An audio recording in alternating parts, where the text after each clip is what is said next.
This recording may contain content unsuitable for children. Hey everybody, and welcome to the Dungeoncast. I'm your host, Will. And I'm your host, Brian. This is a podcast where we talk about everything Dungeons & Dragons, from calciferous caverns to carnivorous creatures. And today's topic is the 3 Pillars of D&D. Prepare yourselves.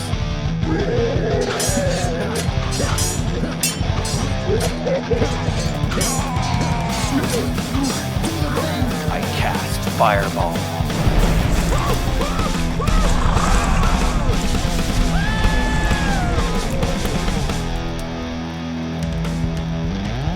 Dungeoncast. What are the 3 pillars of Dungeons and Dragons? Okay, so when the construction, if you will, of this edition of D&D, when they were getting down to the nitty-gritty of it all, they just to be clear really quick, I don't think we've even addressed that. We primarily talk about 5th edition D&D we when did we do this podcast. In episode 1 we did. I think I mentioned it offhandedly, but yeah. Okay, that's good that we did, and it's probably okay to mention that again. It is in the continuity that we are a 5th edition podcast. Yeah, when 5th edition was being formulated by Wizards of the Coast, they had a kind of a founding concept, if you will, of breaking down the game to its simplest forms and kind of taking a look and examining it and like deciding like what makes this game what it is. And they have kind of followed this philosophy that the game has 3 major aspects, and they are exploration, combat, and social interaction. And you'll find that pretty much any aspect of the game that you're playing like will fall into one or more of these categories.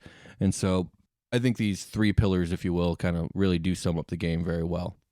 What's the first pillar? What are we talking about first? Well, they're not in numerical order, but I think we'll start with the pillar of combat. Combat it's a pretty big part of D&D. I do like combat. Yeah, combat's a lot of fun. It's definitely the most mechanical aspect of the whole game, and there's a lot to talk about there. I guess when it comes to combat, one of the first things you got to decide is the order in which all those within the combat are going to go. And that's when you roll for what is called initiative. And you'll often hear your DM say, roll for initiative, and that's when you know a fight's going to start. And basically what happens is everybody who's involved in the fight rolls a d20 and then adds their initiative modifier, which is usually based off your dexterity. And highest number goes first, and then all the way down to the bottom. So when we decide who's in the fight, it's basically like everybody within the room, right? Yeah, anyone who's involved. Yeah, anyone in the area. Because like theoretically, if there's a thing in the room that isn't necessarily going to fight, you still want to roll its initiative so that when its turn comes up, it will just keep doing what it's doing, or maybe run away or whatever. So like if you have a, let's say you get into a fight in the middle of like a town square and there are NPCs running around and there's some like weaponless people that don't have any intention of fighting, you would still roll initiative for them so they can take an action. Depending on how many there are, I might roll, if there's like 2 or 3, I'll roll individual initiatives for each of them. And if there's like, I don't know, more than that, any like number more than that, a group of 5 or something. I'll just roll a general group initiative for them, and then generally they will flee on their turn. Okay. But yeah, so initiative is just a nice way of keeping things organized and keeping the combat in order, and it's a good way to represent. Well, some people are a little bit quicker on their feet and quicker of thought than others. Yeah, a high dexterity character will typically go first. Yeah. So there are ways in the game that you can increase your initiative, right? There are a couple, yeah. There are a couple ways. The number one way would be increasing your dexterity score, because on certain levels, you can actually increase some ability scores. There's a feat, I believe. It's called Alert. We haven't even really spoken about feats, but there are these things called feats in the game that you can take at certain levels, and that feat specifically, I think, adds just a flat +5 to your initiative roll, which is whopping. That's huge. 5 is a pretty big number in this game. So, yeah, when you're modding your die, definitely. Yeah, absolutely. I don't think there's any other ways outside of there are some magic items, I'm sure, that help boost initiative. I think we went over for my character Rohan to get an armor that up the initiative. It didn't really do much for any of my other stats, but it did give me a +1 to initiative. Yeah, I made that one up. Okay, that's like a homebrew thing. As I'm often want to do. I will make things up. But yeah, that armor boosts his initiative. So it's kind of up to your DM's discretion too when it comes to certain items or abilities or features that may or may not boost your initiative roll. Cool. Okay. So when it comes to combat in D&D, I kind of was saying how it's the more mechanical aspect of the game. Well, there's also a lot of like D&D jargon, if you will. There's a lot of terminology when it comes to combat. Yeah, it's very vocabulary heavy, so please stick with us. Yeah, so and there's all kinds of vocabulary like is an attack ranged or is it melee? Is this a weapon attack? Is this using your standard action or your bonus action? Or is this some sort of free action? Does this attack require a save of some sort? And there's just all kinds of terminology. So as terms come up, maybe try and catch me, and I'll try and explain what that term means before we like keep going in the conversation. Okay. So in combat, not only do we divide up the turns, but the turns themselves kind of are divided up into an action economy, if you will. On any player's turn, and usually monsters as well, they follow a lot of the same rules when it comes to combat. You get 3 basic actions. You get your action, which is like the big thing that you do on this turn, whether that's an attack or using a magic item or drinking a potion or something along those lines. Something you're going to do that's going to take like actual time in the battle, right? That's your action. Yeah, exactly.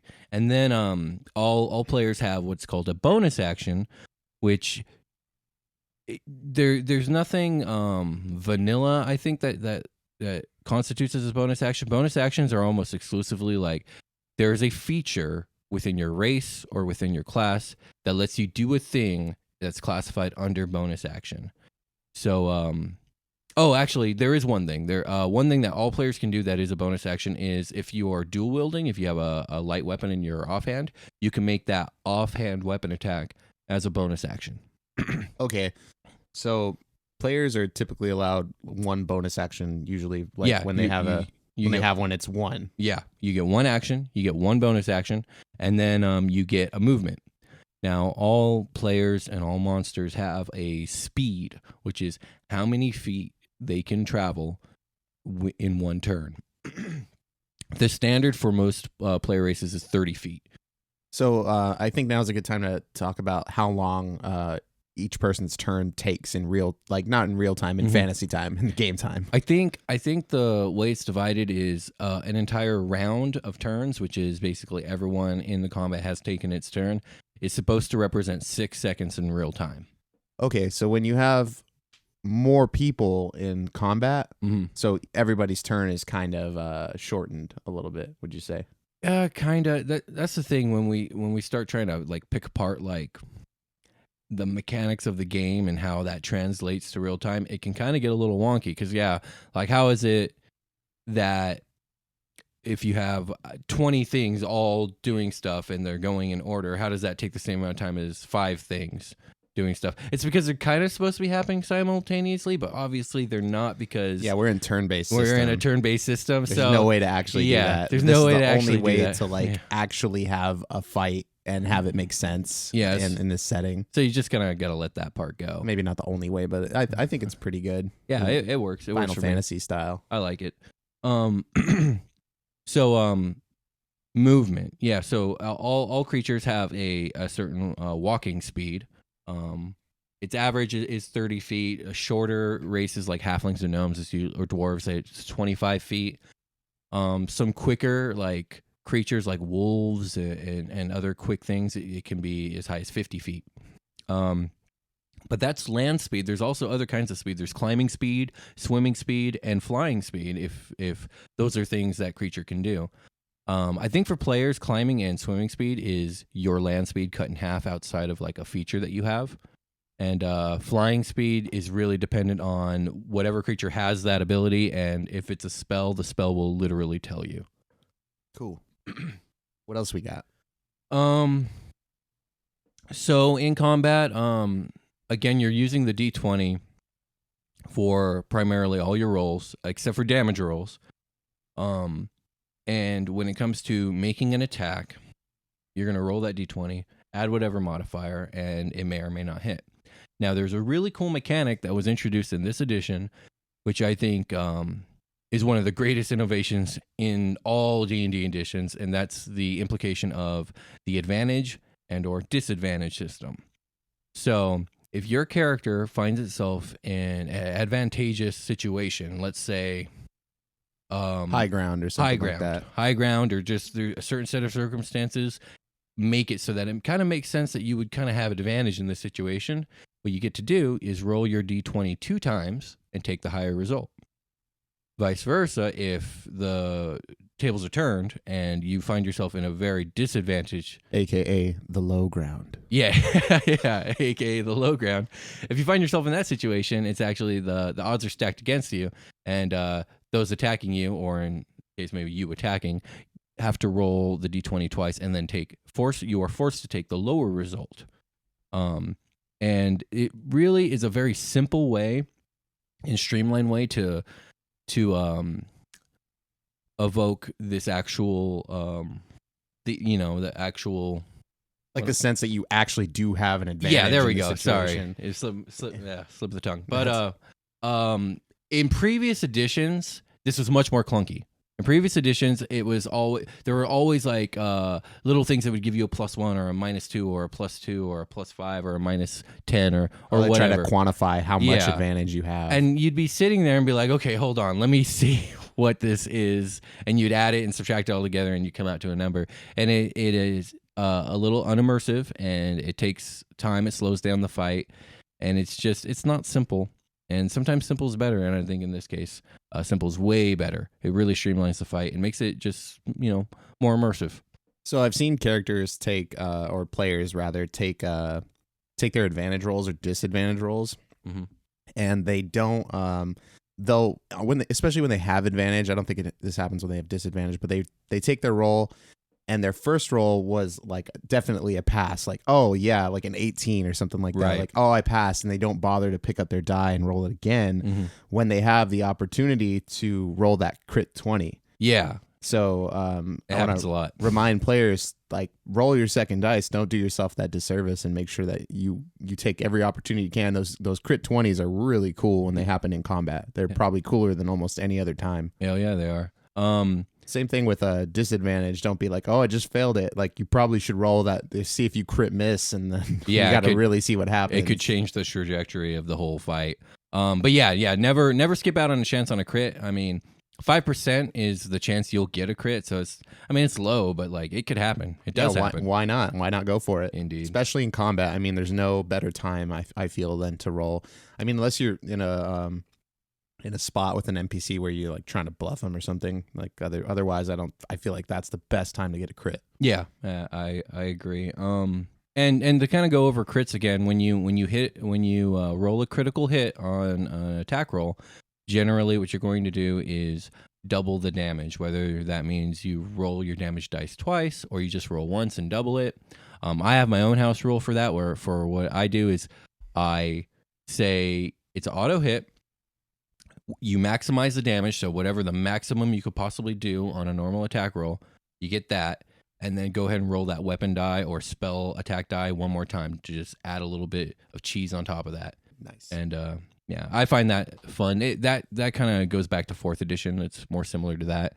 But I started with 4th edition, and 4th edition gets a lot of hate from fans, but I really love that edition, and I try and take the cool things that I like from that edition and bring it on over to this one, which, even though 5th edition is a better edition, objectively speaking, 4th edition has a special place in my heart. There are condition effects in this game. Yeah. You can liken it to like status effects from, like, I don't know, Pokemon or any video game really, where there's status effects like being poisoned or whatnot. I would say that concept probably originated in this game, and who knows where before that, but there are a list of what are called conditions that are usually pretty impairing to your character. There's like 1 or 2 that might actually be beneficial, but most of them are quite bad. There are things like being blinded or being grappled, being knocked unconscious, being frightened or charmed, poisoned, paralyzed, petrified, stunned, Being knocked prone is considered a condition because you've been knocked on the ground and it's going to take a movement for you to get up. Yeah, let's get into the specifics of these things a little more. So, like things like poison and paralyzation, those sound like similar kinds of things where you would need to cure them to be okay, right? It really depends. Like it'll whatever is causing the effect, there will be kind of a little descriptor saying like how long it takes for that effect to wear off or what it takes to cure that effect. Usually with poisons, that they usually last like an hour or sometimes a day, unless there's some sort of like healing interception there. And what is a poison typically going to do to you? I think poison puts you at disadvantage on all your attacks, skill rolls. What else does it do? I think it might even like half the damage that you do, but I'm not positive on that. I'd have to look it up. And I'm sure some of these poisons are specific. They'll be like listed in their description. Yeah, almost all of them are definitely specific. The things that can poison you would be like, I don't know, a giant poisonous snake or, a vial of poison. Like let's say an orc archer soaked all his arrowheads in like some sort of vile toxin and fired and you got hit with it that day. Like you're probably going to get poisoned. Right, okay.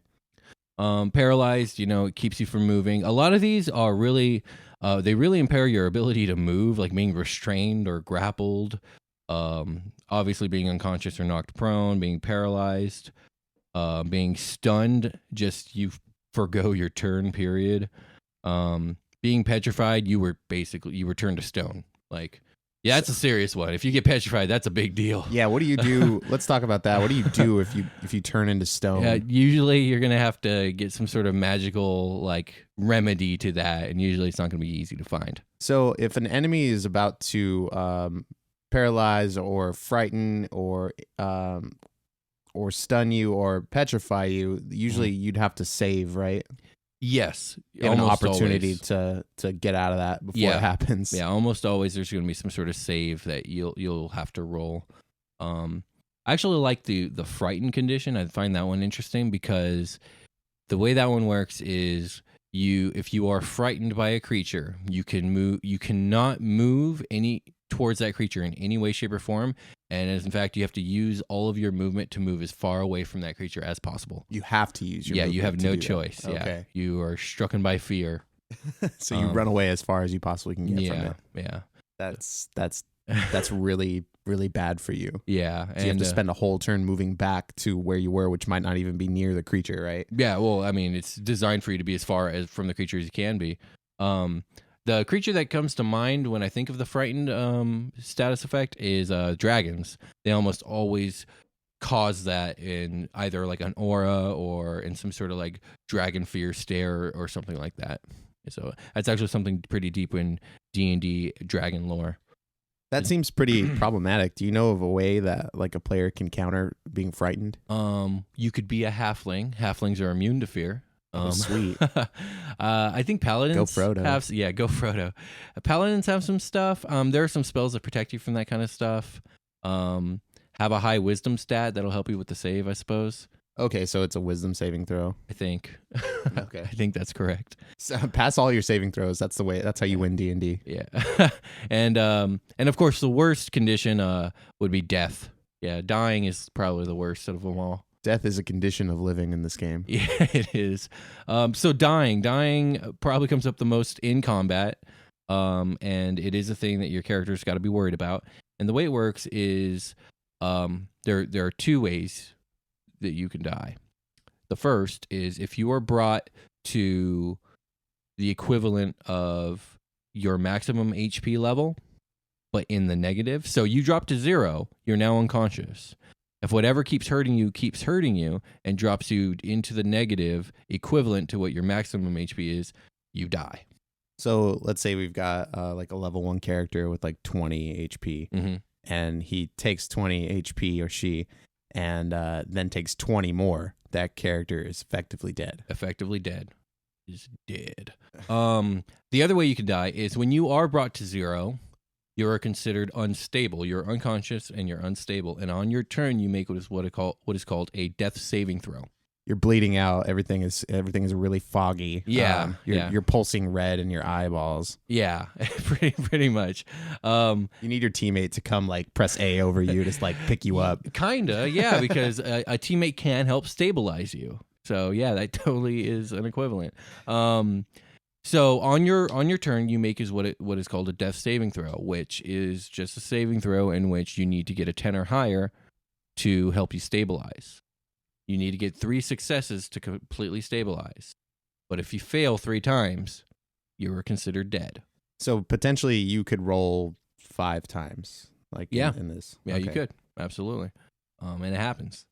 And I think when Jake's character died, it was by saving roll, wasn't it? Yeah, he went down quite a bit into the negative. He was close to just straight up dying, but he failed 3 in a row. Yeah, I mean, poor Jake. He hasn't rolled that bad since, thankfully. Yeah, like he's gotten close, but no, yeah, Jake is in our campaign. He was playing an Aarakocra that had lost his wings in a duel and had to wander the earth flightless. So he was with us, and he just got trapped real bad in a part of a dungeon that you don't want to get trapped in. He got taken out pretty hard, and one of our other players tried to save him, and it didn't go so well. That's actually what put him into the negative. He went down to 0, failed a saving throw, and then our warlock. He tried to do like a burning hands spell and like fucking fried the guy, and like he went into the water and got dragged underneath. It was like the most it was pretty horrific shitty death ever. And the party was silent for a moment. Death saving throws and being dropped to your maximum HP but into the negative, those are the 2 things that will kill you. So in this game, you will fight a menagerie of monsters, if you will, like a cornucopia of creatures, and they're gonna vary from anything from just humans, like mercenaries, fighters, soldiers, bandits, people that disagree with you. Yeah, people that don't like the cut of your jib are going to try and fight you in this game, and you're gonna have to hold your own. On top of that, of course, creatures like anything from goblins and orcs, slimes, ooze monsters, dragons, chimeras, titans, giants. The list goes on and on and on.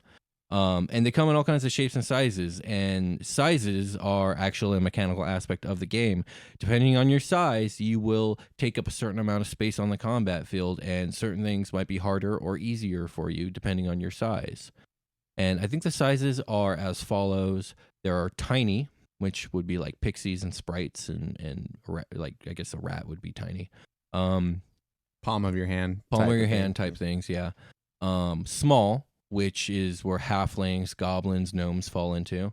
Medium, which is your average humanoid, anything from a human to an orc to a Goliath. Like they all fall in the very broad medium category. So like 5 to 12 feet tall. Yeah, kind of. 12 is kind of the upper limit on that. 12 I'd imagine there are some big ass orcs and stuff. Yeah, I think orcs get anywhere from like 8 to 9 feet tall. So I'd say medium actually puts you anywhere from like 5 to 10 feet tall.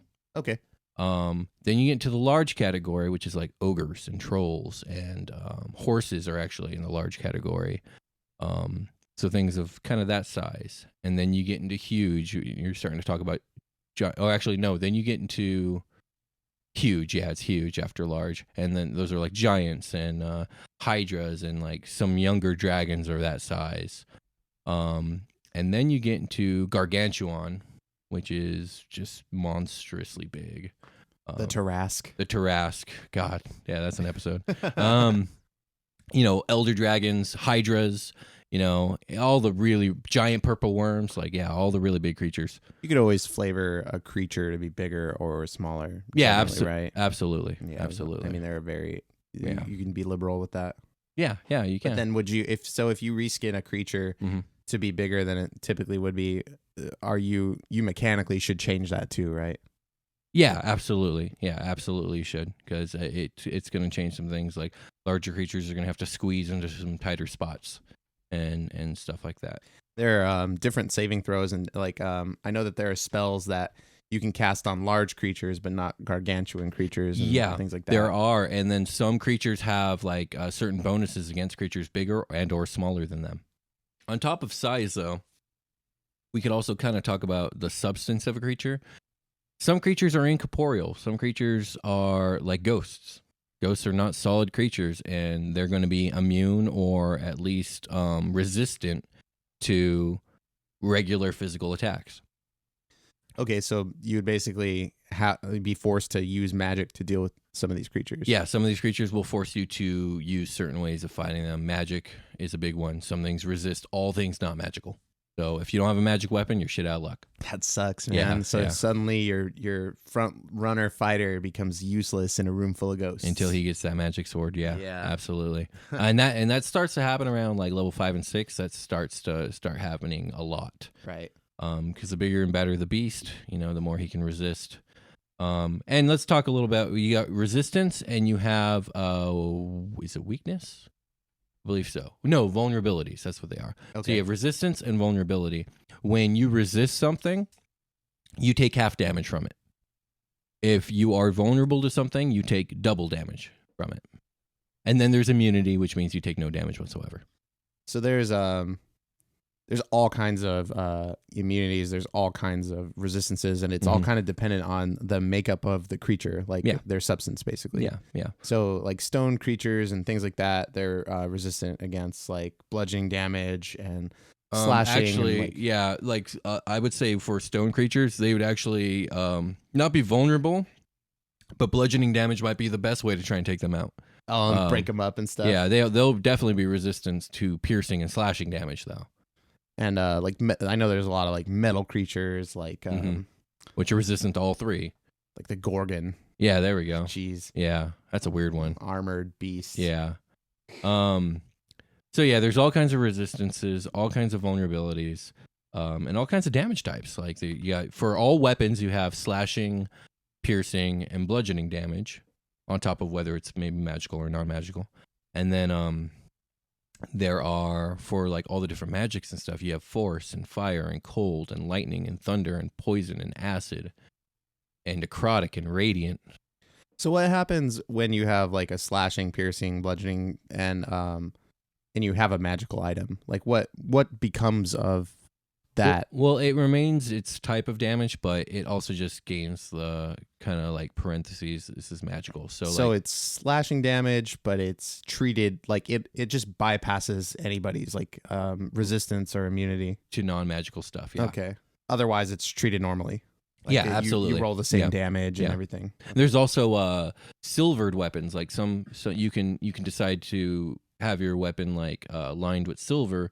And that will actually be effective against some supernatural creatures that are normally immune or resistant to normal damage, because silver has magical properties. Yeah, like if you want to kill a werewolf, that applies in D&D. If you need some silver, you need to put some silver into that bad boy's heart. I think silver also is effective against ghosts, but I'm not positive on that. Oh, that's cool. Yeah. One last thing to kind of talk about when it comes to combat, because we'll move on to the other pillars of D&D in a moment, is there's a nice rule variant that I've brought over from 4th edition that I've used once with you guys, and it worked out really well. And it's a little tricky to pull off, but it can be really, really fun, and it's called a skill challenge. In 4th edition, this was introduced, where if you wanted to represent like a combat or something combat-esque, but you didn't want to like dive straight into a combat, because sometimes that can take 30 minutes to an hour, especially in the older editions. Like combat took a long time. You could streamline it into what's called a skill challenge. Everyone would roll an initiative. You would decide the order of turns, the order of the turns, and on each player's turn, they would say to the DM what they would do, and then the DM would call for a skill that kind of represented that best. Yeah, that you pick off your character sheet. Yeah, that you pick off your character sheet, and you would roll it, and then you would either succeed or fail. And then the DM would kind of spin that into a cinematic scene. And there are some rules to that where, depending on how difficult the challenge itself is, it will take a certain number of successes, whether it's 3, 5, 7, 9, versus the never-changing number of 3 failures to fail. So you guys actually recently we did a gladiator fight, but we needed to streamline it, and we turned it into a skill challenge. And for you guys, it really worked out. I've done skill challenges for other groups where it just was really clunky and did not work out at all. It's because the skill challenge kind of puts a little bit of power into the player's hand to help make this cinematic sequence work and get creative and imaginative. And some players, they just aren't ready for that. They don't have that.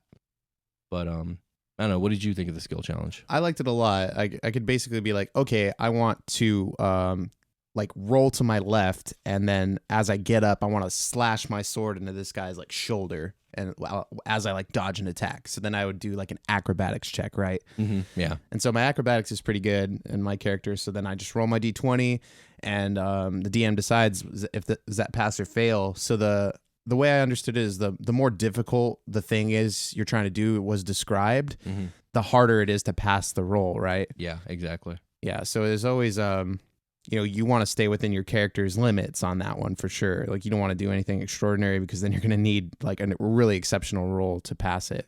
Right, definitely. So yeah, they're just because the rules only say so much about combat doesn't mean there's other ways you can represent combat. And that's how I do it. I usually do like a skill challenge if I'm really trying to streamline something or just make it a little more cinematic. Yeah, we didn't want to spend too much time in that area, and it really did speed up the process. Like we just explained what we were doing, and boom, it happened, and the fight was over, and it was a series of fights. So it really did save a lot of time. Those fights were, not meaningless, but not as they weren't life or death or anything like that. Yeah, and the fact was that's why we had to streamline it because we were limited on time, and this was a series of gladiator fights. There was going to be 3 in total, back to back, and in actual game time like that takes a while. Like if each fight is, if you're lucky, 30 minutes long, like that's an hour and a half of just nothing but combat. Right. And when you have a limited amount of time like we do, you got to make the best of your time. So I thought it was a good call, and everyone had fun. And that's the most important part. Have fun. Hey, everyone. We wanted to take this opportunity to thank you for listening. We really appreciate your support. If you like what we do here at the Dungeoncast, please spread the word and tell your friends about us. You can find us on soundcloud.com/thedungeoncast, on iTunes, or click the link in our description to hear us on YouTube. Please don't forget to like and subscribe. If you have a question, suggestion, or you just want to say hi, feel free to leave a comment. You can also reach out to us on Twitter at @thedungeoncast, or send us an email at thedungeoncast@gmail.com. That's it for the break. Enjoy the rest of the show. Okay, so I think that does it for combat. Yeah. We've pretty much covered as much as we want to get into that today. Let's talk about the next pillar, which is exploration.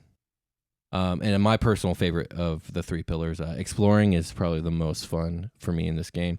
I love delving into dungeons and just exploring every nook and cranny. I like getting into the lore of a game and like making my history checks or like trying to like figure out a puzzle or explore like a region like forests, mountains. And that's the thing in this game, exploration kind of covers a lot, anything from sailing the high seas to exploring caves underground to exploring a city, villages, towns, climbing mountains. Like this is a world that your character lives in, and you're going to explore it, hopefully.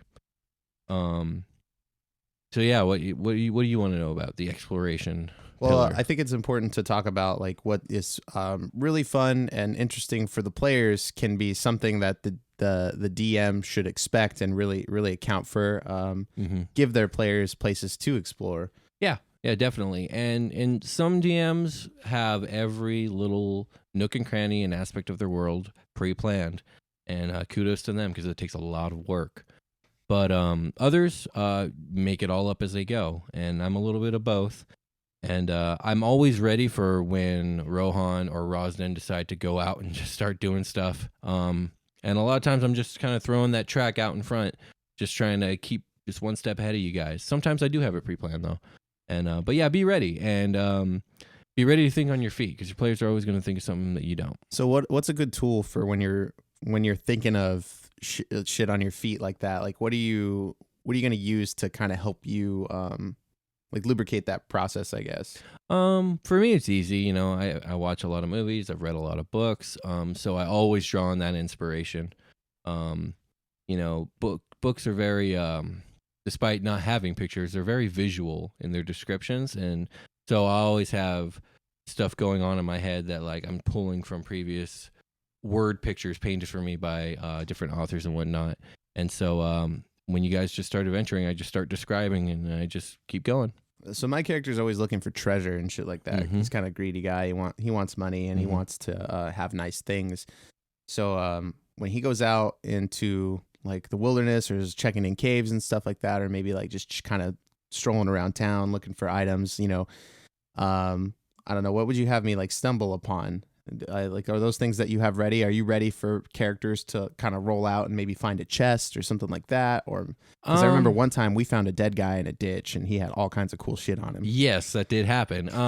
For that kind of thing, I tend to. I took all that shit, by the way. Yeah, yeah. For that kind of thing, I tend not to. I'm not going to put a chest in a place just because a player is looking for it. That's, to me, not good DMing, because then the player's going to get upset when they look and nothing's there. But the fact of the matter is... they're going to go out every time they can to find a chest. Right, yeah. You know, and the fact of the matter is that's not how real life works. You don't just go out and find buried treasure every time you go into town. That specific time, that thing was literally there and was there the whole time. And it was actually, I was really, really happy when you decided to do what you did, because I was like, oh, cool, they're going to find the thing maybe. And then you did. I was like, oh, this is cool. So if the player goes out looking for stuff, I'll always kind of have an idea of what's going on in the town. So maybe they won't find treasure, but they might find some stuff out about the town that they otherwise wouldn't have because they were snooping about.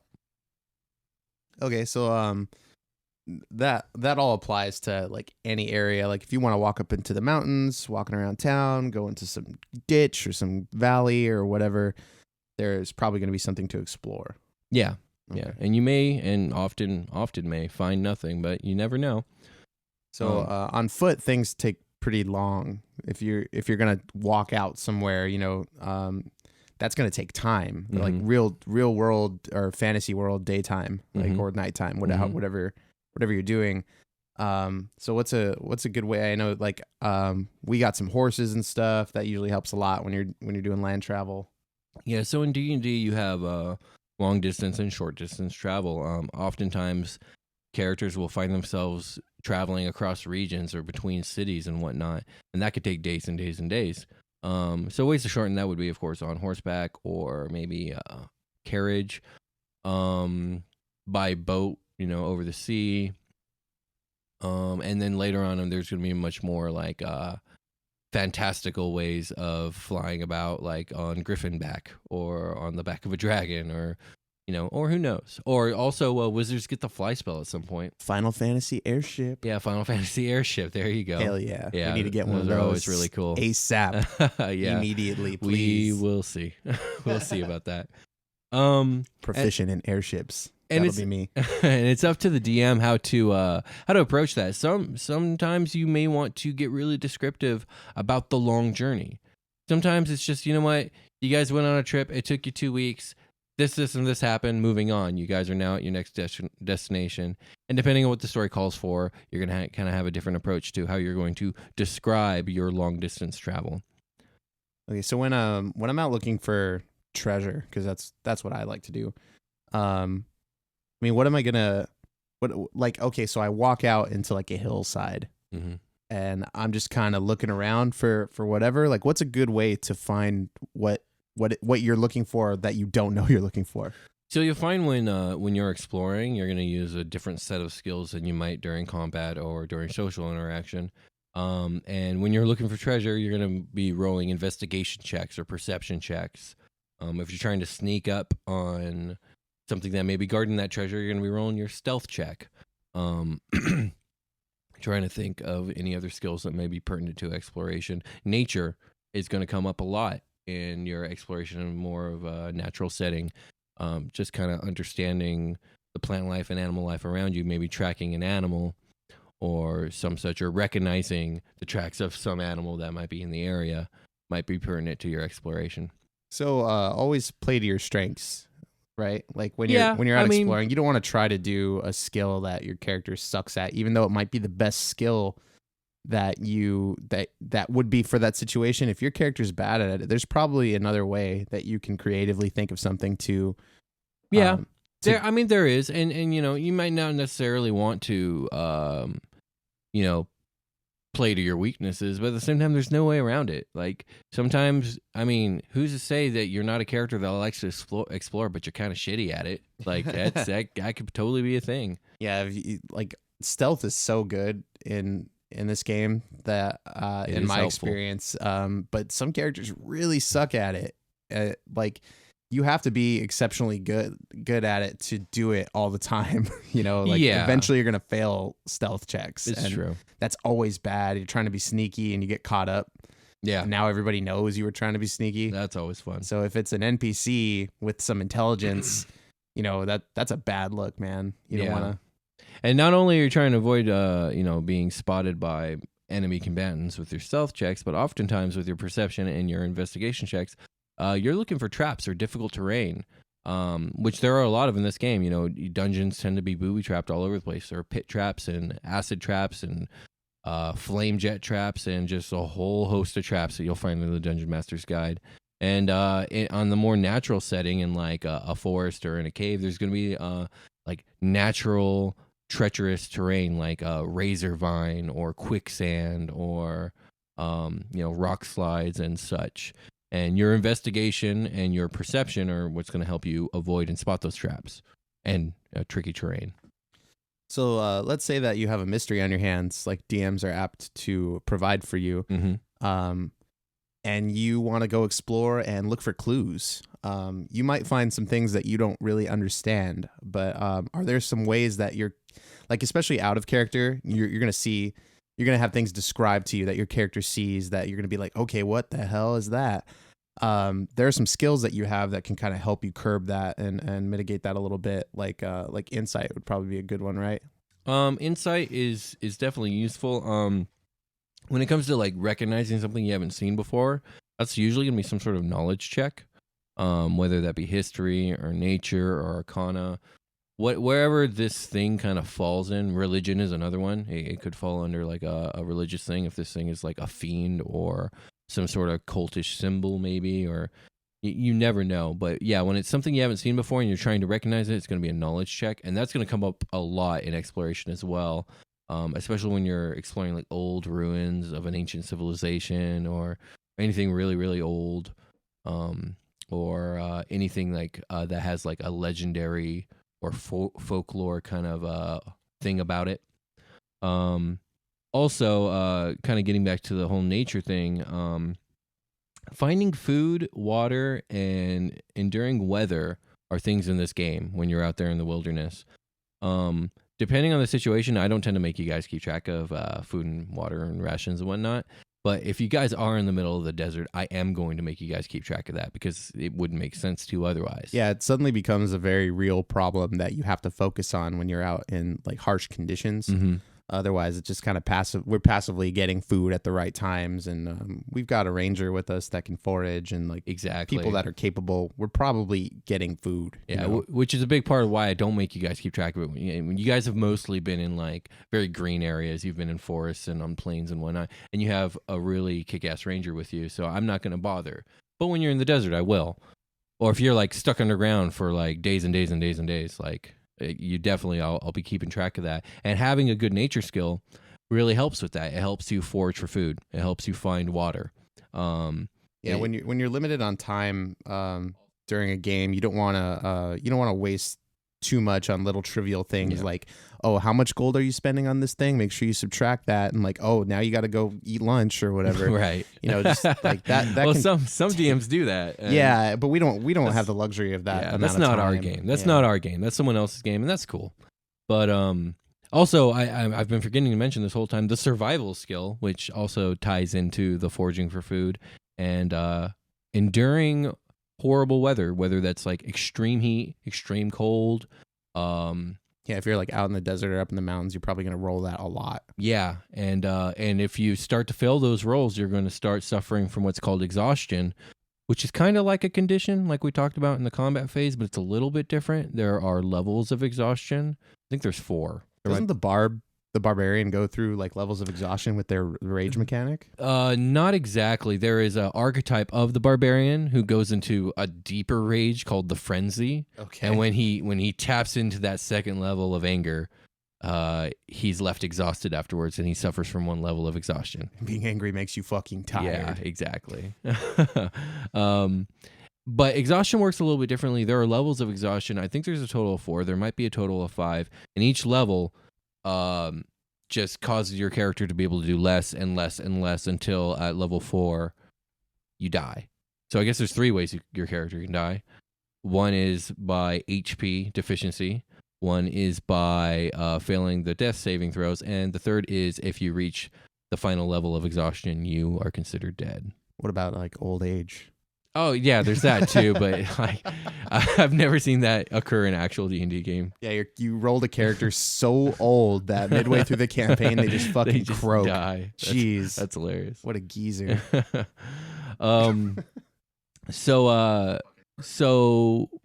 weather conditions. Also, you're gonna face other types of things out there when you're exploring, like drowning and stuff like that. Like that's a thing that can happen. You can drown in this game. And there are saving mechanics that you would have to roll for that. Okay, so while I'm meandering about the fantasy world that my DM has created, there's lots of wonderful NPCs that you may or may not ask the name of. But, yeah. But that brings us to our next pillar, which is social interaction. And you might be a very, very rude person and not ask for people's names. Yeah. And that might offend some people. Yeah. That are fantasy or not. So for reference, the group that I run with, Brian here, are fucking notorious for never asking anyone's name ever. And then they always find themselves in a situation of, what's this person's name? I go, I don't know. You never fucking asked. We're usually like, hey, yo, give us the shit you have now. Yeah. They're a bunch of rude boys. Tell us the thing that you're obviously supposed to tell us immediately, stranger. Rude boys. But yeah, there are NPCs in this game, a plethora of them, and they come in all shapes and sizes, and which is a non-player character, right? Yeah. NPC stands for non-player character. They are the people that the DM is responsible for controlling and voice acting and all that stuff. And they're going to be everywhere, from all the people you see in a tavern or in a town to the monsters that you're fighting. Sometimes fights don't end in you killing everything. Sometimes they end with prisoners or in a stalemate, or sometimes they end in a negotiation, and maybe no one has to hurt anybody in the first place. Because goblins and orcs and whatnot, they can talk. Like sometimes they can speak common. Yeah, you can reason with them. Yeah, You don't always have to go to blows, which is important. Definitely not. Sometimes you don't want to, man. Sometimes something's way stronger than you. Maybe you can talk your way out of this. Yeah, it's true. So social interaction comes into play at this point when it comes to NPCs and sometimes even monsters. And it's a very, very big and important pillar of this game. The DM's responsible for all these NPCs, and it's the players who are going to interact with them. And I often like to really, really encourage words over skills mentality when it comes to social interaction. Like, so you have a certain set of social skills. You have your persuasion skill, your deception skill. You have your intimidation skill. Those are all based off of like charisma, right? All based off charisma, yes. And then there's insight, which is like your ability to kind of see through all those skills. Yeah, like your intuition. Yeah, and your ability, your lie detecting skill. And a lot of times players will be like, oh, well, I roll intimidate on this NPC. I'm like, okay, but what do you say? Like, what do you say that's intimidating? And sometimes that's hard for a player to think. Yeah, it can throw them for a loop, especially when they thought they're getting away with just rolling. Yeah. Like, oh, this dice will take care of the heavy lifting for me. Yeah, I discourage that. It takes away from the game. For me, don't tell me what you're rolling. Just tell me what you do, and if I need a roll from you, I will ask for it. That's generally how I like to run it. So, everyone's different. I think that helps keep players true to staying in character. I totally agree. Yeah. Absolutely. So I definitely encourage a words over skills kind of mentality when it comes to not just the social interaction, also the exploration phase too. Tell me what you're doing. I'll tell you if you need a roll. If you've been playing with me long enough, though, you do kind of get a sense for what I'm going to ask a roll for. So sometimes like Josh gets ahead of himself and we'll just be like, well, I'm going to stealth down the hallway, and he just rolls stealth. I don't say anything because like, well, I was going to have him do that anyway. But, yeah, might as well just streamline it, I guess. Yeah, but for the most part, just tell me what you're doing and I'll tell you if I need a roll. So yeah, it's kind of awkward when you're like, okay, I want to intimidate this guy, and you're like, okay, well, tell me how you do it, and they're like, you give me the thing, you jerk, and then the guy's like, no. Yeah, exactly. You roll an 18 on it, and he's like, that was scary, but no, that's weird. Like also, yeah. And there is a negative to this in a way, because sometimes it really is hard for a player to think on their feet quick enough to come up with something. Intimidation, not so much, but like when they're trying to be persuasive or they're trying to lie. Sometimes we are not as charismatic as the characters that we are role playing, but that's okay as long as the player tries, and we'll work it out and we'll make it work. Yeah, that's why the roles exist. Yeah. I often find myself wanting to play like characters with high charisma, and I just feel like I utterly fail because I fail to be as charismatic as the thing I'm trying to portray. I can never be this wonderful man I've created. I know, it's so true. His charming smile and his intimidation +3. Yeah. So social interaction is it's the part of the game where a lot, I would say maybe most of the skill rolling will happen, and also where most of the player knowledge versus character knowledge and the staying in character is going to take place, because you're not going to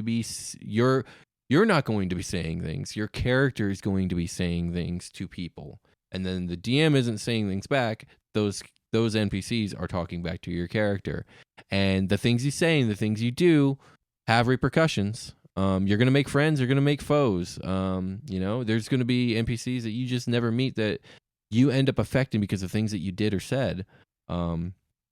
And you might run into them later, and they fucking hate you, and you have no idea why. Who the hell are you? What did I do to you? I might have even met them, and I still don't know who they are because I didn't ask. You never asked their name. God damn it. Yeah.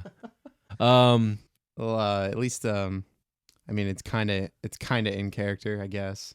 Yeah, it is. Well, you spun that to be in character as a convenience factor. I'm a jerk. It's okay. One of these days, you guys aren't going to ask the name of someone very important, and it's going to come back to bite you guys in the ass. Thankfully, we're kind of starting to iron out these. Are you? Because I have yet to see it.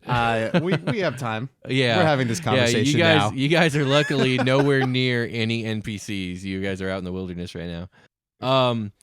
So when it comes to staying in character and the repercussions of what you do, we inevitably come to a conversation about what I and the rest of the gaming community call murder hobos. Yay. And murder hobos. What a funny name. Are a bane to this game's existence. Murder hobo just refers to generally newer players because they can't help themselves, or sometimes older players because they're just jerks. Players that just do whatever they want, kill whatever they want, take whatever they want because they're not used to a game where that doesn't work. Like okay, so in Skyrim you can kill whoever you want, take whatever you want, and like there's kind of a price to pay. Like they'll put you in jail for some days, but like there's no real effect. Yeah, you don't have a party in that game. Yeah, or you don't have a party. Don't you fast forward through that? Yeah, time? you fast forward through that time, and then you're back, and people just shoot you like they always would. That does not happen in Dungeons and Dragons. No, you not get at locked all. in jail. Like you've got like 3 or 4 people that you were probably rolling with that are like, okay, well, like we need him. He's in jail. Or do we really need him? Can we move on? Yeah. Do we just roll? Do we just bounce and leave homeboy like in his cage? I never really liked him in the first place, so fuck him. Yeah, that's messed up. Yeah. Oh, it happens. I've heard. Well, I've never seen it happen, but I've read stories.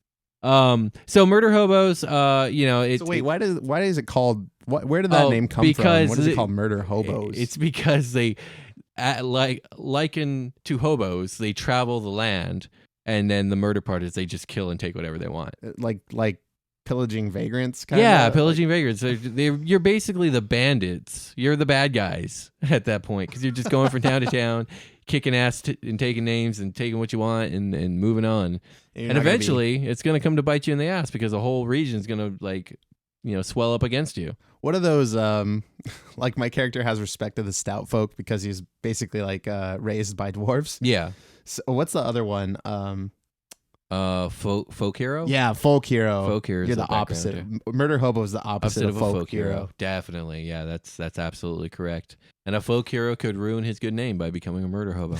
It's true. So can you have? I guess that's interesting to talk about. Is if you have?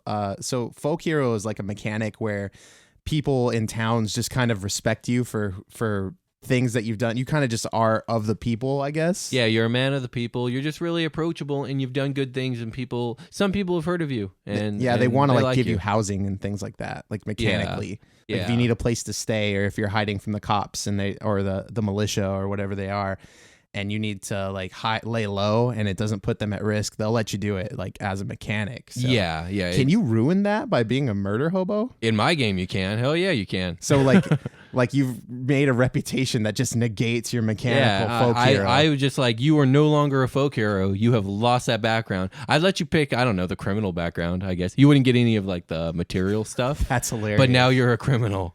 Yeah, so there are definitely consequences for your actions in D&D. You cannot run around doing whatever you want. People can. Well, yeah, but you're gonna pay for it. Yeah, there will be, and sometimes like, hey, maybe that is the game that you want to run. Like, fuck it, like let's Grand Theft Auto this.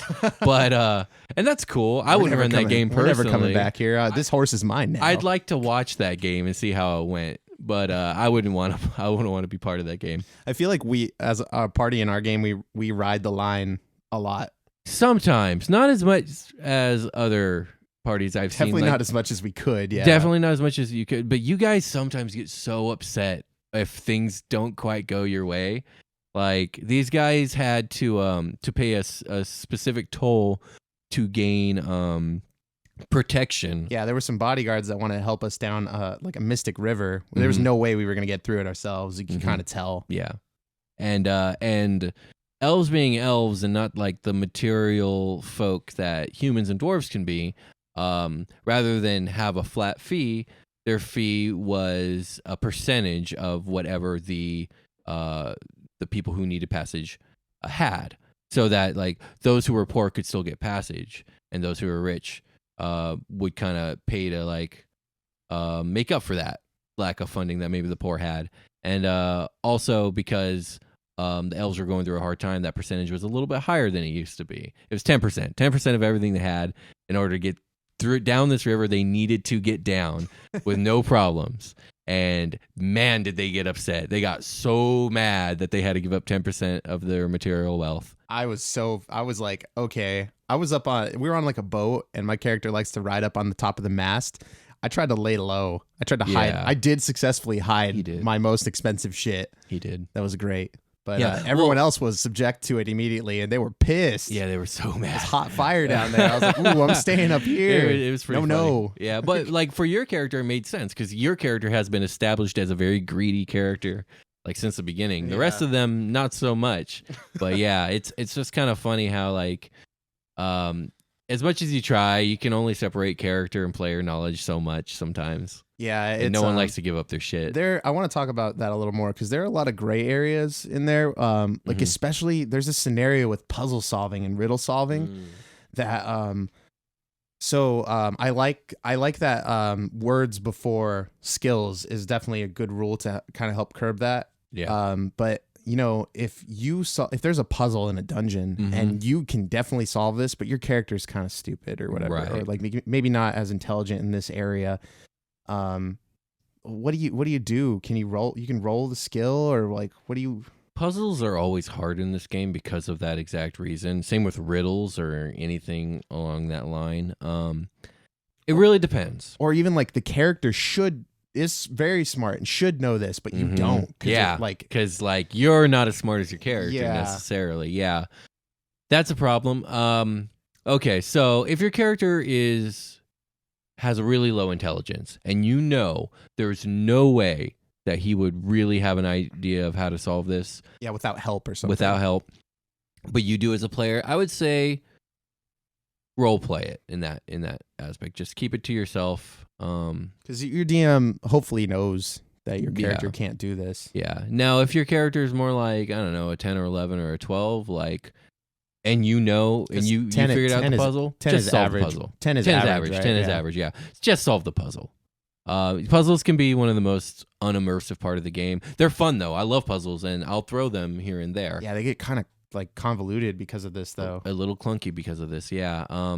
If a character is really intelligent, and I, as a DM, feel like they should have a little bit of edge, I might give them a hint, but hints are hard because sometimes a hint can just blow the whole thing wide open and like it make it too easy to solve. So if if a player is not figuring it out, but their character should, and like let's say they roll for whatever skill they would need to complete the puzzle, would you just describe what they do? Like, okay, so you go over to, I don't know, the door panel and you put in the right combination because you figured out the puzzle or whatever. That's one way to do it. At that point, though, if you're rolling a skill to solve the puzzle, what's the point of the puzzle?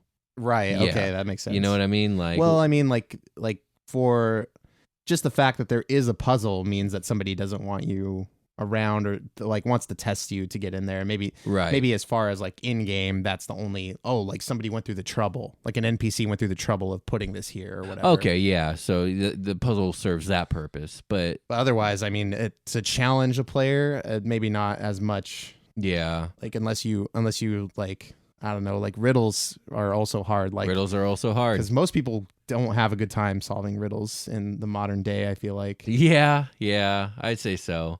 And then it being kind of difficult to implement these things, and what happens when none of your players can figure it out? Yeah, are you stuck there forever? Are you stuck there? So for riddles and for puzzles, I would definitely don't make your entire game contingent on this. Like, don't make what's beyond this puzzle something that they have to move on in this quest or storyline unless you're prepared to deal with those consequences. If you're ready for that, cool. Because that's a harsh reality. It might not be solvable for your players. Your players just can't figure it out. What's obvious to you may not be obvious to them, you know? So, but puzzles and riddles are fun. I don't want to discourage anyone from implementing them. I would discourage over-implementation. They're to be used not over liberally. Like every once in a while, it's a nice change of pace, but don't use them too much. Yeah, if you think about it, in like normal towns and cities and things like that, how often are you going to run into like a real like mechanical riddle like that? You know? Yeah. Like, usually in the dungeon, but you guys just wait for your next session. You guys just wait. Yeah, we have a game tomorrow, so we have playing on the brain right now. Definitely, yeah, definitely. I'm sure you can hear it. And it's been a while since we played too. I know everyone's excited to scratch that itch. Yeah. So. But back on topic with social interaction. I don't know what else do you want to cover. I think we've covered a good deal of it. Well, we haven't really talked about etiquette. I mean, like being polite or like being etiquette. Okay. Yeah, like that. I was wondering, like, okay, so in your world of ASMR, we're traveling around, and there are kings and nobles and lords, and there are townsfolk and regular people, blacksmiths, very medieval type setting. Do you take what you know about medieval settings and their etiquette and just apply that to our game? Is that how we determine like who says please and thank you to who and who deserves my lord and my lady? Yeah. Okay. So when it comes to like cultural customs and whatnot, like and manners, it can get a little hairy just because like we're not used to dealing with lords and kings and royalty and aristocracy. And we're not used to being super submissive to those of a higher status or stature than us. So it can get really hard to get characters to kind of stick to that. So I tend to be really soft on those rules. I will have certain cultures and cities and whatnot will have different, like, what's considered polite and not polite customs. For instance, in the city of Baronsgate, you found that whenever a favor was asked for or advice or directions or anything, like, it's customary to slip like a copper or a silver piece to switch hands just to kind of grease the wheels on the whole thing. And that's just because that's the culture. Like, it's a very money-centric culture, and it's just considered really, really rude to not do that. If you stop someone on the street and ask them for advice or like direction or something, you're just kind of expected to do that. And that's just the culture of that city. And then there's other cities where that's nowhere near the culture. So I do have a certain idea for like the way manners are and etiquette are expected to be. But when it comes to like, oh God, sometimes you guys are rude as hell to lords and ladies that you should not be, theoretically speaking. And, I let it go because that's a difficult one. We're not used to in our society now having to deal with that. So it could be easy to forget. And when a really arrogant lord or lady treats you guys poorly, it's hard for you guys not to react back. Yeah. There's staying in character is very important here too, I think, because some characters aren't gonna be polite. They're not gonna wanna. They don't pay respects to people like that. Yeah, and that could totally be an in-character thing, and that's totally cool. I feel like our party should not. They're not like that. Maybe Rosden, maybe. Yeah, Rosden. He's got some. I see him not giving a shit what your title is. Yeah, but for the rest of you guys, it should kind of be important, especially Thanik. I think Thanik is the best when it comes to that. Yeah, he stays in character really well. He's basically a noble. I mean, and that's the thing. He is a noble. I kind of want to talk about that because I have a tendency to play, quote unquote, former nobles or nobles on hiatus, if you will, and the walkaways. Yeah, the walkaways, and I will make sure that when they're addressing somebody, they keep the hierarchy, if you will, in their mind. If they're addressing a king, they're going to pay respects to that king in that nation's custom. And if it's like an equal lord, he's going to have that kind of relationship. And if he's talking to a commoner or a peasant, he's going to have that kind of attitude. And if I got a good party going and if the DM is on board with it, it goes really well. Sometimes it doesn't go well at all because what we were just talking about how it's hard for the players to kind of deal with being talked to poorly. Sometimes the DM, if he's not on top of his game and isn't really paying attention to what he's doing, will kind of forget like that if this character really is a lord, commoners and him are going to talk to each other in certain ways. Hello, everyone, and with that, we're going to call it a game. I want to thank everyone for sticking around through that one. I know it was a little long. As a reward, I'm going to go ahead and hook you up with everybody's best friend, everybody's potential lover, the Sage DM. Take it away, Sage DM. Hey, everybody. Sage DM here with your Sage DM advice for the week. Remember, a big wife and a big barn never did a man any harm. That's all I got this week, folks. Goodbye.